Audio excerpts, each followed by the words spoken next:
Buonasera, aloha.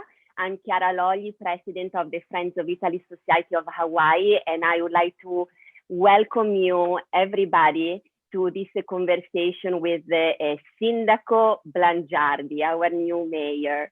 This evening, we are together to congratulate him on his new leadership, to discover his Italian roots, and to open our arms to him, to you. Thank you for being with us tonight into our association.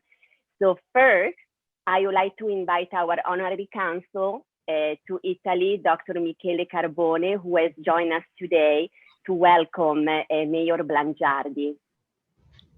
Chiara, grazie, and grazie Rick for being here and for being the mayor of Honolulu, one of the most beautiful cities of the United States of America. To have an Italian-American mayor makes all us Italian and Italian-Americans very happy and very proud. I studied a little bit about Rick, and I learned that his grandparents came to America. He was born in America, but and his parents too, but his grandparents came here. His nonna comes from, the parents comes from the parents of her mother comes from Naples, and instead on the father's side, his father was from a small town that I visited many years ago on top of a little hill near Catania. It's about, I think, 1 hour drive from Catania or so. It's a beautiful town. It's called Mineo. It's full of beautiful churches, and there is this association that visit old churches and castles that my mother was part of, and so that's how I ended up in Mineo. I wouldn't call it a little hill, though, Michele. I went there. I wanted to see where they came from. That's way up. I mean, it's amazing. It's amazing. You're talking about high on a, look, it's almost like a mountain, not a hill. It's incredible. You come in inside that arch that I remember that you get inside. The newest thing in that town was the arch, and it was Anno Domini 1776, and that was the newest thing in that town. Yes. That was, yeah, everything was like 600 years old. It was crazy. Yes, exactly. So it's a very beautiful place. And his mother instead came from Palermo, one of the most beautiful cities in Sicily and probably in the world. They came to America like most Italian Americans came here to give a better future to their sons. And that's why many Italians came here, not for themselves, but to build something for the future generations. That is, I think, is what makes Italian culture different than other European cultures, in that there is this family thing of doing things for your kids or sacrificing for the good of your kids, which is then is something that I found here in Honolulu, because it's also in the Asian culture to do the same thing. And I guess that that's one of the reasons that we Italians and Italian American find Honolulu to be more close to our culture than other places that I visited in the world. So obviously it paid off. I wish that they could all be around to see that now they have that their nephew has become the mayor of this beautiful town. And it shows a tremendous amount of courage on his part. When he was considering doing that, I told him, do you realize that you want to become mayor at the most difficult time that anybody can think of? I mean, imagine becoming mayor of a town that lives out of tourism soon in the middle of a COVID pandemic. But nobody better than Rick, I think, can do that. He's a sportsman, which means he's somebody who is used to face the opponent face to face, not trying to go around sneaking around, but sports people face the opponent face to face, and that's why I always admire them. And he has done very well then in his life after being a football player as a TV king of Honolulu for many years. And hopefully he can make all of us proud now as Italian-American mayor of Honolulu and makes this town back to what it was and much better than what it was. Thank you, Rick, for being the mayor and for being with us today. Michele, thank you, and thank you for your introduction. I said before everybody got on, just a few of us were on, I said, in the 2.5 months, this is unquestionably the most fun thing we've gotten to do. And at first I thought they were pulling my leg when they told me this was going to happen. I thought, you know, give me a little bit of relief. But as I look at the faces and the names on here, this is joyous. I'm pleased to be here. And I almost don't know what to say, but I will tell you that Hawaii has been my home, which you didn't say, because if I might just add, I came here as an 18-year-old kid in 1965 because of my mother. I was actually in a prep school for the Naval Academy, which I decided to go to please my father. Wrong choice. I was academically flawed, came out of a Catholic high school. I needed to go down there to get my math SAT scores up, but I realized very quickly that I didn't have the aptitude. It was only naval engineering in those years. And so but I stayed in this prep school. I was also to go to Boston College. In the spring of 1965, my dad was working for a place called the Watertown Arsenal. He was a machinist, and they were closing it. Robert McNamara, Secretary of Defense under Lyndon Johnson. And because after World War II, my dad worked at the Boston Navy Yard, and then he went to this, and they offered him a transfer to one or two places. And it was Newport News, Virginia, or Pearl Harbor, Hawaii. Now, we were just talking. I grew up in a bilingual household in a tenement house until I was 12 years old, and then we moved up. My grandmother was a great matriarch. She kept her 6 daughters together. My mother was the youngest of 9, and 6 girls. And so suddenly my mother, there's nobody on this phone, maybe Salvatore old enough to remember Dorothy Lamour, great movie actress. Suddenly my mother was Dorothy. She wanted to go to Hawaii. In my neighborhood growing up, we didn't even know anybody who went to California. Maybe we actually went to Florida once, but Hawaii was like crazy. But my mother wasn't going to go without me, the oldest son. And that's actually what changed my destiny. So I'll tell you something very personal. Okay, since I have this group on the phone and I have not told anybody anything, but I will just open myself up, being the Italian that I am, to send them. So I wasn't planning on running for mayor. Okay, I was all set under contract to continue to stay at Hawaii News Now through the end of 2020 at a minimum. And I was pretty committed to that endeavor. And we had built that going back to 2009. On the heels of the 2008 recession. And I was very proud of what we were doing. The job itself for me was a very rewarding one, and that I loved my team. We had 150 men and women there, proud of what we had built, proud of the service to Hawaii, the outreach it afforded me and the community or whatever. But it so happened that in December of that year of 2019, people came to me and they started talking to me very seriously about considering to run for mayor. And I was flattered at first, but it was more than just flattery. And it was very serious. And they were very serious people whom I know, very influential in this town, including a couple of former elected officials. And so I told them that I would think about it and I would let them know after the holidays. But I was sitting there in my house, looking out the window on December 27th, reflecting on the fact I had to make a decision. And I was thinking about, it just so happened that it was my mother's 100th birthday. And she was the reason why I came to Hawaii. And I thought to myself, you know, if my mother was still alive today and I asked her, what should I do? She was a fighter, the youngest of 9. She had an 8th grade education, but she had the big vision. I was the first in my family to go to college. And the other thing, Michele, to say, my kid brother's a Jesuit. He's my mother's ticket to heaven. Let's get that really clear right now, not me. Okay, but he's got a couple of PhDs and he's a typical Jesuit. He's overeducated. You know, he's taught at some of the best universities in the country. But anyway, I thought, what would my mother say to me? And she would say, you should go run for mayor. I would say, Mom, I'm 73 years old. She'd go, you should go be run. And I made that decision in my mother's spirit because she was the reason why I came here. And I know that if she were alive, she would have been very happy. Now, at that time, there was no guarantee we were going to win. Didn't know. I was never ran for office before.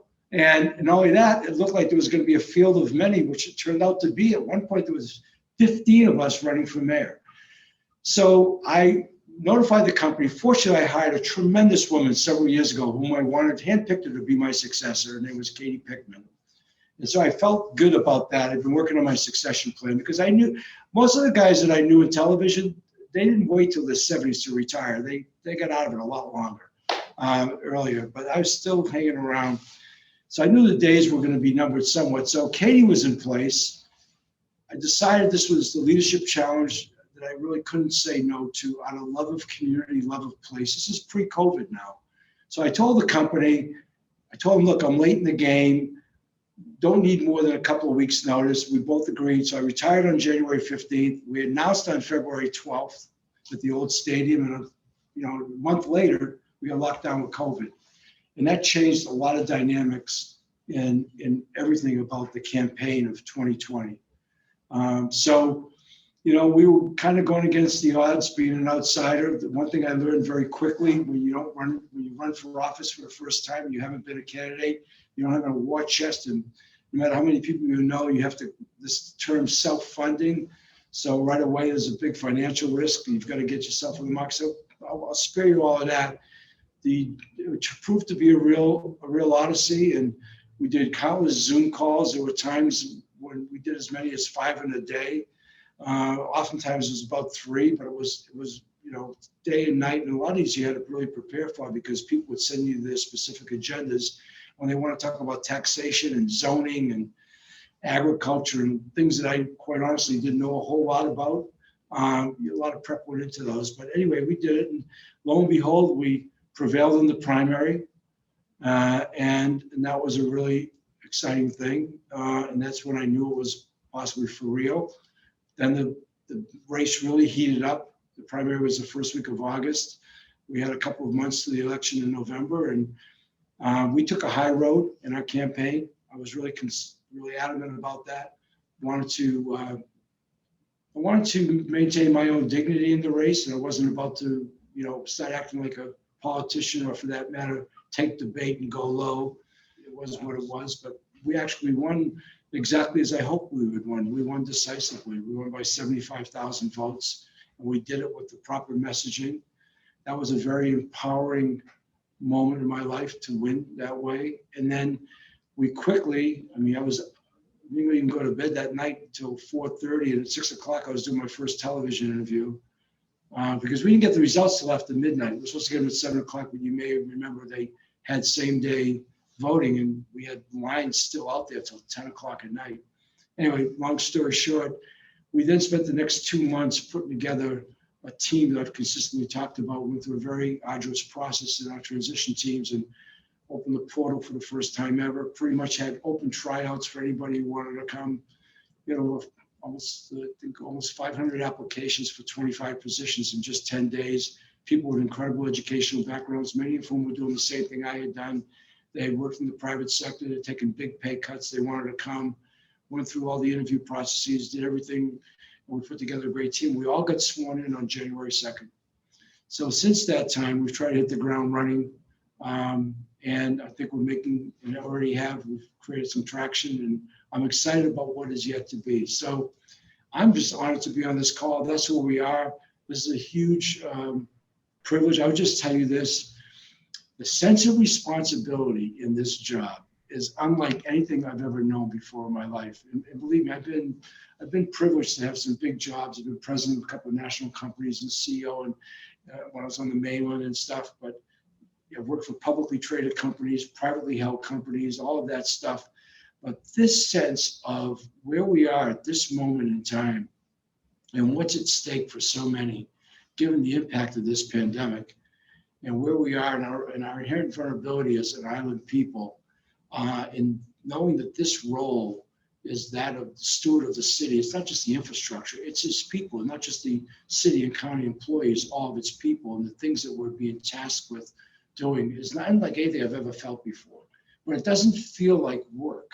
This is like we come here every day and we go, this is a lot of problem solving. What can we do? How much can we get done today?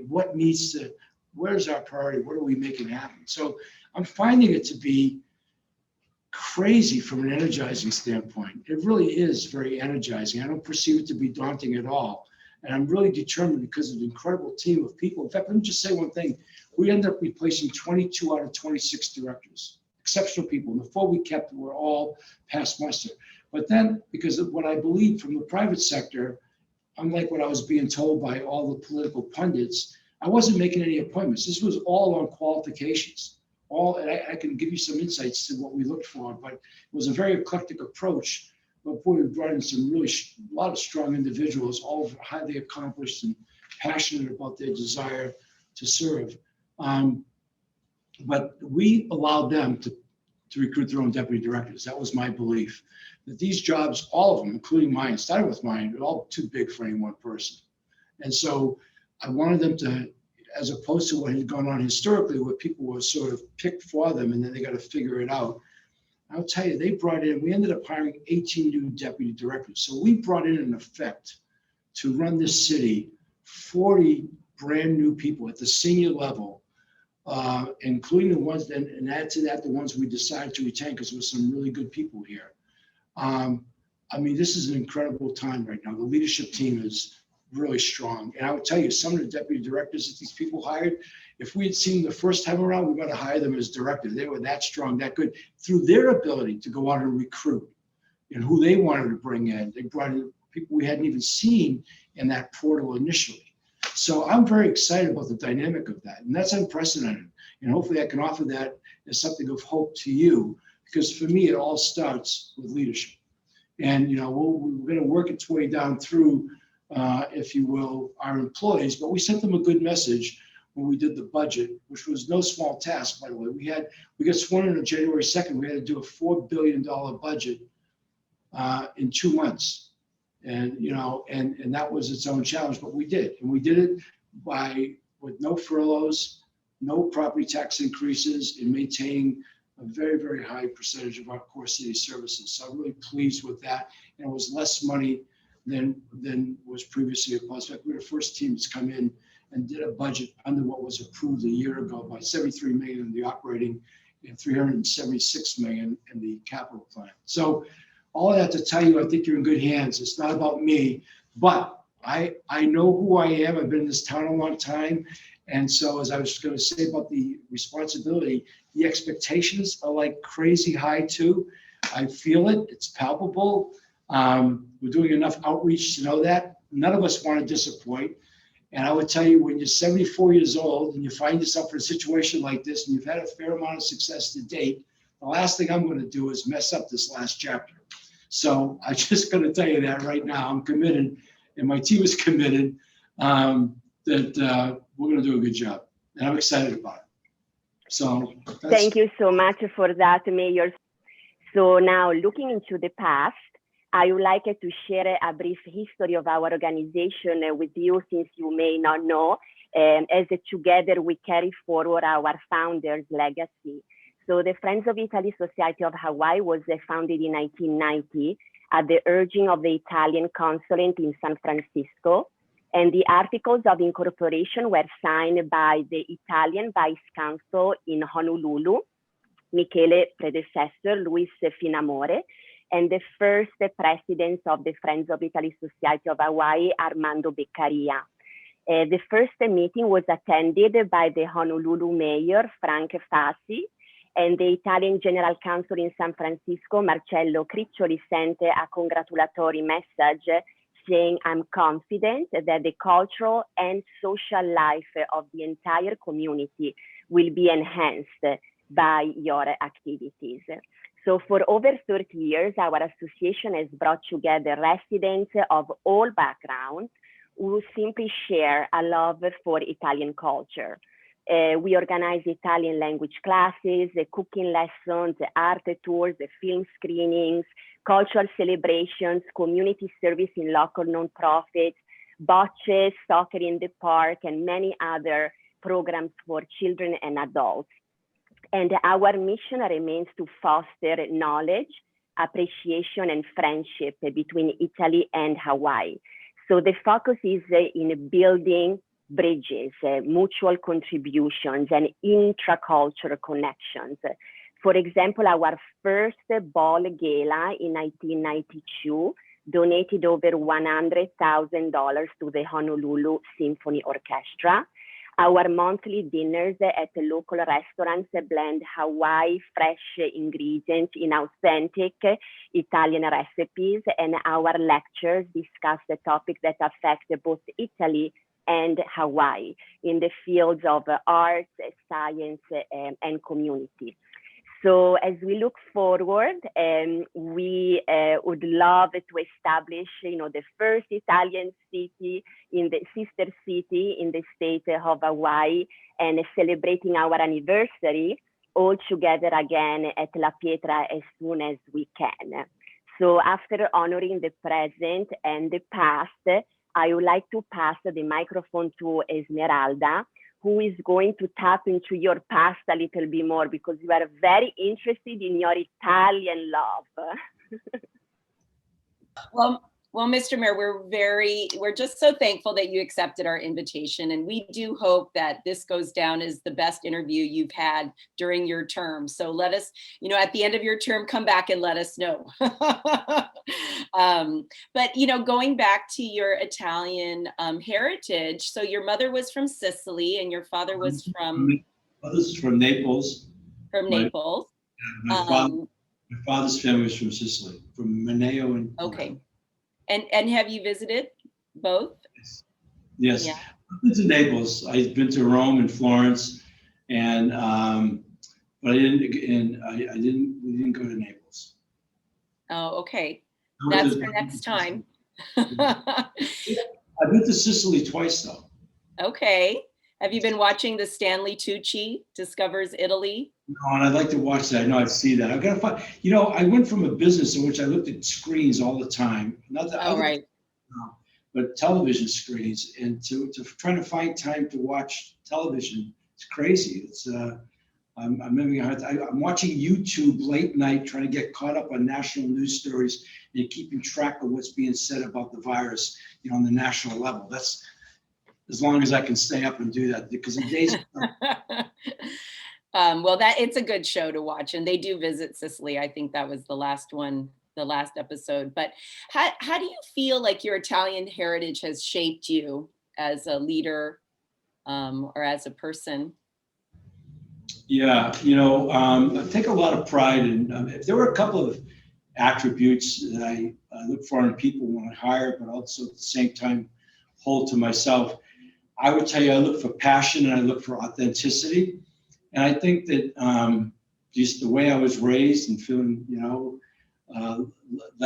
lends itself to that. But I would tell you that most Italians I know all seem to be very passionate and very authentic, I agree. I consider myself one of those too. And actually, that is something I've always admired about you, is the authenticity that you bring to your role as a leader. I'll give you guys a personal anecdote for what it's worth. In the summer of 1969, I was privileged to be in the camp of the Washington Redskins, National Football League. And Vince Lombardi was our coach that year. And I used to always hear about the great mystique of Lombardi, which I'm certainly not going to detract from at all, having come from Green Bay. This was his first year in Washington. But as I marveled at the man and watched the man and all the other things, aside from the fact he was a football genius, everything else about him struck me as like he was like my uncles. He was like an Italian. He was like all this great Lombardi mystique, and it was so Italian to me is how I interpret it, if you will. It's just always been that way. And I think that if there's been anything that's sort of changed my life is in that regard. It's it's people like that are very highly. I would tell you, I've had the privilege, and I don't know very many people on the phone, but I certainly know Michele, and I don't want to embarrass him and how accomplished he is. And I don't know so many of you, but I've always marveled at the incredible accomplishments and achievements of Italian people. I've always held great pride, even though I've had nothing to do with it. You look at it and you say, wow, and whether they're famous or not, we all know some of the more famous ones, but even people I've met in my ordinary life who've led extraordinary lives just because of who they are and where they came from and their caring. Yeah. Oh, I love that story. Thank you for sharing. And it's funny because you were a football player, weren't you, for the University of Hawaii, Manoa? I played in Hawaii and played in Springfield. I came back and coached here. I actually spent my 20s as a college football coach. Okay. And actually did pretty well as a coach. And I went to did my graduate work at UH too. And then, but we were, in those days, we weren't making much money. So I was the first in my family to go to college. I said that, and I had this sort of, this upbringing, if you will, of people who were working hard and sacrificing much. So the notion of going to college was I was going to go off and, and have some great, job, if you will, and not be working in a factory like my dad and my uncles. Mm-hmm. It's interesting. We have a similar background as well. I'm the first person in my family to go to college too. Yeah.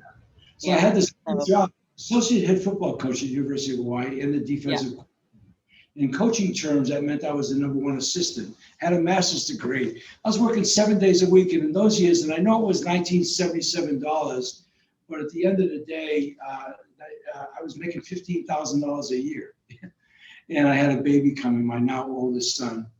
And so rather than take a mainland coaching job, which I had one, and leave Hawaii because I couldn't afford to stay here, I decided to reinvent myself and stay here and took a job in TV sales.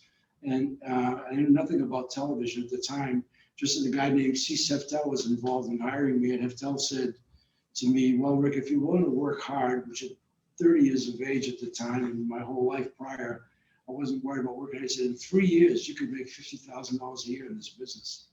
And with a baby coming and wanted to succeed in life and stay in Hawaii, that was all it really took. I really knew nothing about what I was getting into. I just did it on that basis and for those reasons. And I kind of learned the business. That's great. I mean, I know it's interesting because when I was reading up a little bit about you, that you are a big football fan, and you know how in Italy they call soccer football. Yes. I was wondering if you like soccer or if you have any teams or if you're into that as well. Well, I do like the game. My kids played it, but I never really played it much. I don't understand it the same way as I do American football, but I have great respect for the game itself. And, and more than several, now, 20 years ago, when I was running Telemundo, I was president of Telemundo, I really got in touch with soccer, that sport, and what it meant to me. Oh my goodness, of course. You couldn't get away from it, probably. I had a lot of exposure there and gained a whole lot, but it's a great sport. Yeah. So I would imagine that your family were pretty good cooks in the kitchen. They were. I mean, do you have any recipes that you remember from childhood that you might still cook or? My grandmother on my mother's side wasn't the same kind of cook as my grandmother on my father's side. Okay. My grandmother on my mother's side, remember I said I grew up in a tenement house and she had her 6 daughters. It seemed like all my aunts, including my own mother, did a lot of the cooking. My mother's side, which is where we went every Sunday, my grandmother, coming from her upbringing, I mean, she could make anything. I mean, from, the fresh pasta, they would, they'd go pick mushrooms in the woods and they would pick the dandelions at the Rotary or whatever. But anything tastes good. I mean, it was so authentic, and so, yeah, I mean, I haven't had good brujol since I was a kid or really eggplant, kinds of stuff. Were there any sort of traditions? I know some people would have ravioli at Christmas or, homemade sausage and ravioli and everything from scratch and, all of that. And, I remember thinking even when I was a young, watching my grandmother cooking, somebody should be filming this woman. This is like, when she goes, this is going to be a lost art. And sure enough, that was true. Yeah. I have great memories of that. It was all about food, which is why, these days I'm really a 300-pound guy trying to live in a 200-pound body because I just grew up. We didn't have a whole lot of money per se, but they always were proud and say we have clean clothes and great food, and that's what it was. It was about eating and coming together, and and the whole bit on family, and it was. Look, I wrote to Michele a little bit about it. It wasn't an easy upbringing, but I wouldn't go back and change it for a second. It was, it was absolutely love and Could you caring. tell us, I know Michele gave us a little bit of an overview of your family's heritage and how and why they immigrated to the US, but would you like to tell us a little bit more about that? Because I know people are very curious about it. No, it was just hardworking people. I think Michele mentioned, I mean, I laugh. I think about when my kids were in private schools, how much money I used to joke. I had 3 kids between college and private schools all at one time. And I used to joke that on Thursday afternoons at 4 o'clock, I started working for me. I mean, every dollar was going to, right? I think, Good dad. you go to Catholic school in those years, it was like $100 a year when I was a kid. But if you could have heard my parents talk about it was the greatest sacrifice since mankind was created, but it was a big deal for them. And that was sort of what I grew up with, is that whole idea of incredible work ethic and not complaining and aspiration about, we're here and you're going to live a better life and you're going to make that happen and all of that. It was, we were the extension of the American dream. They came from poor places and they were hard work. My grandfather retired, my father's father retired at 75 from the Boston Navy Yard, and he worked his whole life. Wow. My father was born in 23, and he's a 7-year-old kid. He's shining shoes in the streets during the Depression. And in 41, at 18, he joins the Navy, right after Pearl Harbor, and he's there, comes home in October of 45, marries my mother in November. I'm born 10 months later, and he worked his whole life, and my grandfather worked his whole life, and my mother's father died young at 62. Do you think they enjoyed working though? I think, for some, and looks like for you too, I mean, it's definitely a calling, a sense of purpose. Yes. I mean, they never complained about work. They were just hardworking people. Even my uncles who had some skills, I had, several uncles in the construction business and contractors and stuff. I mean, they worked crazy hours. Everybody just worked. I think I really got that from them. It was just a sense of work ethic and no complaints and just do the best you can. And, I don't know if your mom or dad ever had any sayings that they would always tell you. I mean, for my mom, she always tells me, if you have your health, you have everything. An Italian saying I grew up with was piano, piano, ci va lontano, right? So slowly, if you go slow to go fast. Do you have any sayings that you remember being told? No, I do different things, but no, I don't really right now off the top. I'll probably think of them. But one of my mother's favorite sayings, though, and I wish I could speak Italian. I don't speak Italian. Look, and that's the other thing. My brother speaks fluent Italian. In fact, he was at the Vatican for 2 years. I know I should. This job has put me back in touch with learning. Believe me. So I was on maybe more automatic than I thought I was in TV business. Well, we offer Italian classes at the Friends of Italy. Yeah, I know. Maybe we should take. They'd be thrilled to have you in the class. Wouldn't that be great? I didn't even know you folks existed. How bad is that? I didn't even know you. I didn't even know this. Well, we are offering you a membership. Will you accept it? Of course I would. Okay, great. My mother's favorite saying, though, she used to say that for some reason it was when she would meet somebody who was a beautiful child, especially a woman of a beautiful woman, she would say, an onion does not produce a rose, and she would pay homage to the mother, I like that. She said, she liked that saying. She was very respectful that way, and being who you are. But no, it was just, they didn't want to speak in Italian, but my brother, that's my point. My brother's a very different guy than me, obviously, but he speaks fluent Italian, and I haven't seen him in a couple of years. But I used to hate it. We'd go to Italian restaurants when we get together. He would order an Italian and show off. He's fluent, and like I said, he lived in Italy. I'm sure you know and understand more than you give yourself credit for. Esmeralda, I thought that would happen when I went to Italy, and then it didn't. It didn't kick in like I thought it would. I thought I would remember, and I'll tell you a funny story. when you're in places like Rome and Florence and you ask a question in English, people are very understanding, and most people speak, even if it comes back to English, they're trying to answer. But when I went to Sicily and I would ask a question in English, they would ask me if I'm Italian because I look like I'm, and I would tell them, yes, they said, Italiano, I said, yeah. And then they said, no, and I said, no, I don't speak. And they go, it's like shame on you. And then what they would answer me in Italian, and then it was like that. And then they were like, leave, it was like, it was really very funny because it was like, they give you the courtesy of an answer, but they tell you in Italian, like, you go figure it out. Yeah, well, those are the Sicilians. I can say that I'm half Sicilian. It was humbling. It made me put me in my place, actually. It was funny.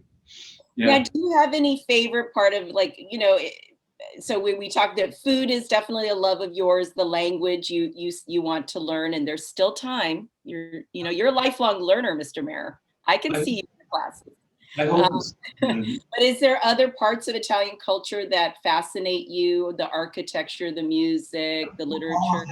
I think that's one of the things that I've really, as I got older, I mean, just the pride in the incredible design work that gets done in fashion, incredible design work that's been done. Fashion. The incredible design work that's done in architecture, and for that matter, when you visit the country or see, I mean, the ability, the craftsmanship, the skill sets, I mean, unbelievable. I mean, I've grown an appreciation for all of that.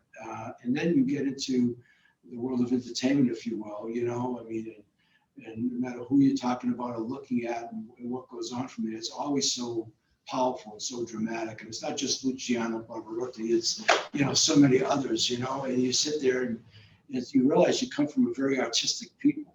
In fact, I honestly think that, I have that side of me in some ways too. I just never really defined it, but I just like those things. And I found that having worked in broadcast, you have appreciation for quality, it sounds like, which I really do think Italians do too. I think I was fortunate to live there for a few years, and one of the things I noticed was the pride that people took in whatever they did. There was their food or their art. There was a lot of pride behind it, and the standard of quality, which it sounds like is important to you. Yeah. Yes. Yeah. But I think the Italian people are reflective of that. I mean, not everybody per se, we know that, but there's so much of it that's just the best of the best. And I mean, how can you argue with that? I mean, it's just, and it's so well respected worldwide, it's terrific. Yeah. That's why, again, we are just so excited that you are our new mayor of Honolulu. We think you're a great representative because of all of those qualities that you bring. Mr. Mayor, you started in the beginning talking a little bit about your vision, and, is there any more that you want to share with us about sort of your vision for Honolulu? And I think what I was thinking more importantly is, how can we support it?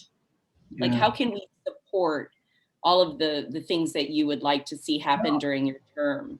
Well, Esmeralda, I'll think about that and I'll come back to you guys a little bit. But let me look. We're going to lean into. We'll come back and we'll do this again. We're going to look.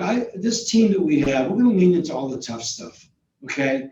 And I mean, I already knew pretty much. I mean, I was just today out of Key Lagoon looking at what's going on out there in the whole new project, which is actually pretty good. I'm sort of chronic homeless, but we prior to COVID, since COVID, we still have really underlying, issues that are significant for the city. Homelessness is one. Clearly, we've inherited a real challenge with the rail project. I mean, you just saw in the last week reported $3.5 billion funding gap. We've certainly got a lot of work to do on affordable housing in this market today. Ironically enough, even during COVID, individual home prices have soared now. We've got $993,000 or $900 whatever it is, $1,000, almost under $1 million median price. Affordable rentals, what we can build, what we're going to do in the urban core. We have safety issues, I can assure you, not just as a result of COVID, but other kinds of things that people are concerned about. Lots of infrastructure. We've been inundated since the rains, right. Fixing potholes. In fact, before COVID, when I first announced I was going to run for mayor, people would say to me, you know what, Rick, if you could just make us feel safe, fix all the damn potholes, we'd be That's all you got to do? Now it's a little bit more, but I would tell you the potholes. I mean, since last week, I've got more. You know, it's really funny. About the potholes. It's real and it's a legitimate complaint request, and so we got those issues. Now we got this thing in Hawaii where we're the national champs on longevity, and you know, and so elder care and the lack of facilities as we have an aging population. So, you know, there's no shortage of things to do here. And so let me think specifically, but we want to lean into this stuff, and then you get into really exotic topics like wastewater and stormwater and those kinds of things before you start. And what we're going to do there, I just was in a meeting today about some new directives from the EPA, which we're really happy with. And then the biggest priority of all, which I just said yesterday, which I'm really excited about, is that, you know, we've really been impacted financially, and you know, we've come through this. We're not quite there yet from a health standpoint, fine, but we treated a stable economy as an exclusive concept, and a lot of our businesses have closed, and people are really need financially. But we're about to give out $114 million of Treasury money that we just got, and some from the state. We've really worked really hard to be diligent and fair and equitable in that distribution, and we're ready to do that. It begins on April 5th. It's a rent relief and utility program, and I found out yesterday we might get an additional $60 million. And we also found out, we know we're going to get 395 from this Rescue America plan and our distribution there. So those kinds of monies, which are going to be at the county level to distribute, not the state, you know, never had that kind of situation, never been in that circumstance before. Right. We want to do it fairly and equitably, like I said, and make sure we take care of underserved markets and underserved people. But that in and of itself, having that opportunity now over the next course of the next couple of months of getting monies in the hands of people who really need it, to mitigate all kinds of things, not only more increased homelessness, but people just hanging on, is a very, so it's really kind of a blessing in a way. I mean, it's a very, irrespective of the politics involved or whatever, but you know, doing that is going to be something that I think is going to be very profound. So, you know, I told our team here, we lean into all the hard stuff and we do a good job. I think, and you know, most of these people who have come to work here, all were extremely accomplished in their own right. We didn't have to shake the trees really hard. It was really kind of hard to pick in a couple of cases. But I told them all, since I am the senior guy, and not entitled but in age, I told them all, you know, no matter how much you've done, I think your best could still be in front of you. This is really teed up to be the most gratifying work of our lives. And I'm looking at it that way. And I take nothing away from my 43 years in media or all my 8 years as a college football coach. This, right. How we're looking at it. And I think all of us. I think that's a great outlook. I love that. The best is yet to come. This is yet to come. I tell them that, and I challenge them that way. And I think that, you know, when you have a group of thoroughbreds, they like that. They aspire to that. So I'm on behalf of all the Friends of Italy family, I want to thank you again for sharing your stories and your vision with us. And as Esmeralda mentioned for a second during the interview, as a small token of appreciation for your service to the city of Honolulu and for your love for Italy, I would like to present to you honorary membership from the Friends of Italy Society of Hawaii that we are going to send to you. We are very honored and very happy to have you in our family as well. Well, that's very thoughtful, very nice. I will really appreciate that. And I'll put that in my office where people could see it, okay? Thank you. And again, we look forward to meeting you in person soon and creating wonderful opportunities of collaborations between Italy and Hawaii. We are here for you, and we are honored to be a resource for you and our community. So I would like to conclude by thanking again Dr. Michele Carbone, who is a very, very busy person. So Michele, we are so grateful that you were here today with us. I know that you are a very close friend with il sindaco Blangiardi, ma grazie ancora per essere con noi, Michele. And a special thank you to all our members who are always so supportive, and they have never stopped to engaging with us throughout the pandemic. Our organization has been doing wonderfully. Thank you to all of you. So grazie mille a tutti, buonasera e ci vediamo prestissimo. That's it. Thank you, Mayor. Buonasera. Oh.